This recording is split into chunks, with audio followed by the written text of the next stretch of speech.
Question on an answer to an urgent question asked in the House of Commons yesterday, the 555 sub-postmasters. My Lords, yesterday in the other place, the Minister committed to hold those responsible to account. Can the Government confirm that this will extend to the directors of the Post Office who wrongly sanctioned legal action? And last year's historic shortfall scheme included interim payments. Specifically for those within that scheme, can the Government confirm that interim payments will now be offered to the 555 trailblazers? I thank the noble lord for his question. I mean, this is a historic injustice, as we all know, going back many years. I know that my noble friend the Minister and my right honourable friend Minister Scully and the other place are grateful for the support given to the government on all sides of both houses in their efforts to resolve these issues. We must make public exactly what went wrong and ensure something like this cannot happen again. So we have established the Post Office Horizon IT inquiry chaired by Sir Wyn Williams. As of 11th of March, 45% in the historic shortfall scheme has already received payments, initial offers, and we hope to make 95% of initial offers by the end of the year. My Lords, on the face of this is belated but good news. We should remind ourselves that this all started when a large international corporation, a huge public service and government ganged up together to steamroller the lives of ordinary postmasters who were struggling with the Horizon scheme. I don't get any sense of the same vigour that their campaign had on the postmasters now on Fujitsu. Fujitsu's product was the root cause of this problem that has gone on for decades. So can the Minister please reassure your Lordship's House that Fujitsu will be pursued with the same energy that the postmasters and postmistresses of Britain were pursued with? I'm sure that view is would be expressed by a number of people around the House. But the investigation will be taking place and is led by Sir Wyn Williams and will investigate all aspects of this scandal, including the role of Fujitsu. In the light of his report, we will have the information we need to shape our future relationship and indeed any future action that we take against Fujitsu for compensation, because it should not be the UK taxpayer who's picking up the tabs for problems caused by others. My Lords, please will my noble friend pass on to Lord Callanan my thanks for the work that he personally did, along with that of Minister Scully in the other House, to achieve this excellent result. But can I come back to the point raised from the front benches opposite? Will there be any interim payments made to the 555 as there were with those whose convictions were overturned? I'm sorry that Minister Callanan isn't here himself to receive the plaudits, but having been suddenly taken ill last night, I'm hoping he'll be back tomorrow. The Minister, Paul Scully, is meeting the 555 group on the 30th of March next week, and these all discussions as to interim payments and the steps that will be taken to compensate the original 555, the GLO group, will be discussed at that meeting, and I'm sure we'll be bringing back more information as a result of those discussions as soon as we can. My Lords, as well as commending the Government on this statement insofar as it goes, I wish to commend the noble Lord Arbuthnot of Edrom on his, I think, unbelievable consistent campaigning on this issue. I mean, I think the House, the country, the Government, everyone owes him a great debt of honour in this respect. It's always been the case that this issue will not be resolved until all the victims of this egregious miscarriage of justice are fully compensated and exonerated. So we're well on the way to full compensation, but we are very, very, very far behind in exoneration.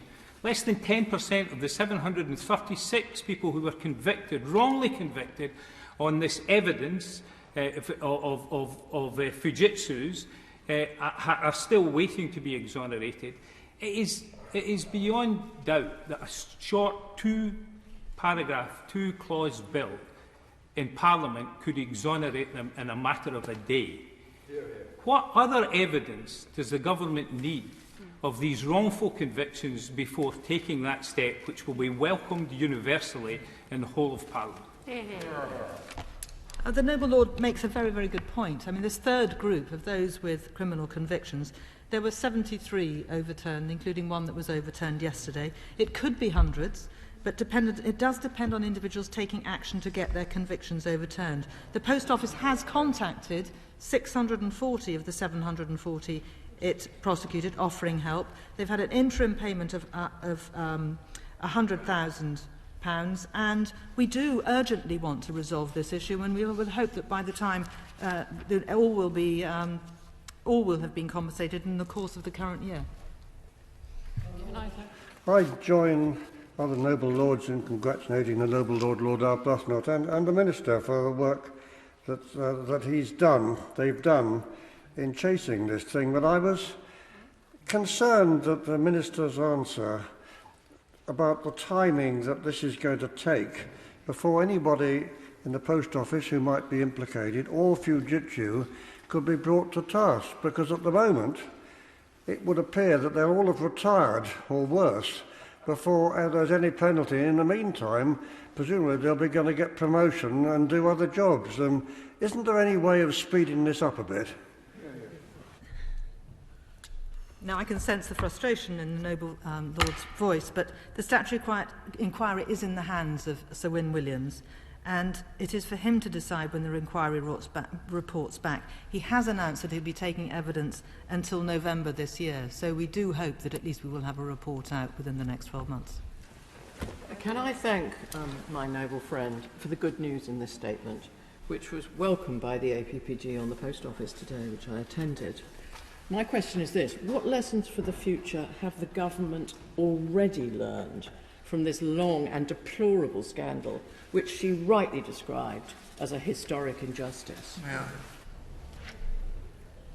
I think there are many, many lessons to be learned. I think everybody is appalled at the ability of so many different factors, from different governments to Post Office officials to the managements of the Post Office, to see this particular demographic of individuals prosecuted in this way, which was almost certainly obvious to the outside world from the very beginning that was not. It was just a very odd whole process. So I'm sure there will be many, many lessons to learn. Most of those lessons will probably be highlighted in Sir Wyn Williams' report, but I don't think we should wait for that report to look at this in detail. And I know my noble friend Lord Callanan and my right honourable friend in the other place will be doing just this within the department. My Lords, not to prejudge the outcome of the public inquiry, but to the noble Lord Berkeley's point about speed. Does my noble friend know if the government has already in mind and knows what sanctions are at its disposal in order to take them against those who are likely to be implicated at the end of this inquiry? I think I'd better write to the noble lady on the specifics of what action we can take. I mean, Fujitsu is no longer a preferred supplier to the government. In common with any other company, it can bid for contracts, but I envisage that there is much that we can do, and that I will write with the specifics. My lords, could my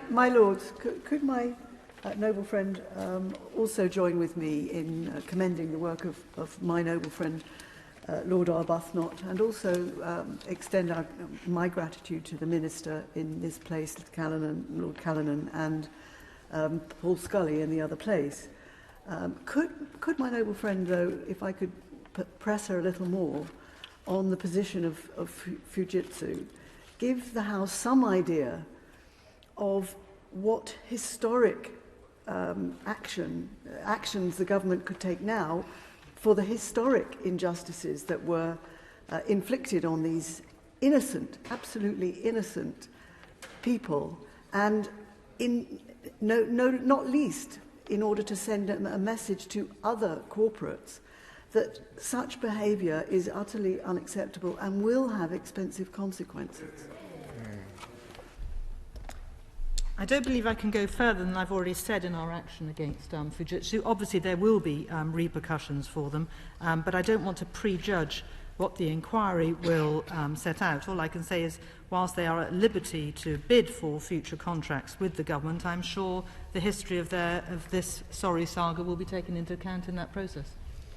I will pause a moment before calling the next business.